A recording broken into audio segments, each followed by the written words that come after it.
আলহামদুলিল্লাহ, নতুন একটা সকাল, নতুন একটা দিন, বেঁচে থাকার সংগ্রাম বা যুদ্ধ।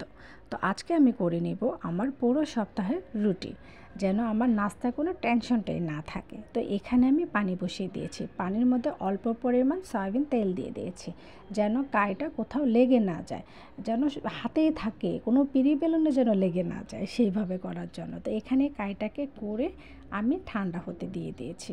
আর এই ফাঁকে দিয়ে আমি পালং শাকগুলি কুটে নিয়েছি, সেইগুলিকে চড়িয়ে দিয়েছি। পালং শাক আরেক চুলায় দিয়েছি আমি লাউ পাতা, আর আজকে করব লাউ পাতা ভর্তাটাও।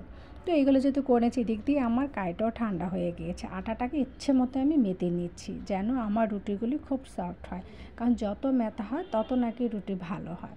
তো এদিক দিয়ে আমার যে কাজে হেল্প করে ও চলে এসছে, ওকে আমি বলছি আজকে তুমি আমার রুটিগুলি করে দাও, কারণ আজকে তোমার অন্য কাজ করতে হবে না, ওইগুলি থেকে ছুটি, এটা আজকে তুমি আমাকে বেলে দাও। পরে বলছি ঠিক আছে আপু, দাও, করে দিচ্ছি। তো এখানে বসে বসে রুটিগুলি বেলে দিচ্ছে, আর আমি রুটিগুলি হালকা হালকা তাপ দিয়ে দিয়ে আমি রেখে দিচ্ছি, কারণ রুটিগুলি যখন ঠান্ডা হবে তখন আমি সেগুলিকে বক্স করার জন্য। এখানে দেখুন সবগুলি রুটি কিন্তু আমি করে নিয়েছি।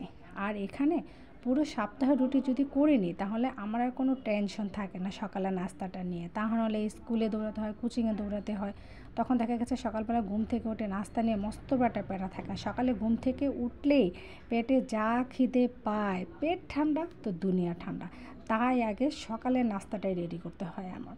তো এক সপ্তাহ রুটি হয়ে গিয়েছে, মানে আমার পুরো টেনশন শেষ এক সপ্তাহের জন্য। এখন শুধু বের করব, ভাজবো আর খাবো। আর আমি হালকা টিস্যুটা দিয়ে নিয়েছি, যেন এটা ঘামলে পানিগুলি রুটির মধ্যে না যায়, রুটিগুলি ভালো থাকে, কোনো ভিজে ভিজে না যায়। সেই কারণে আপনারা একটু টিস্যু ব্যবহার করতে পারেন। আর এভাবে প্রসেসিং করে রেখে দিন, পুরো সপ্তাহ কোনো টেনশন থাকবে না।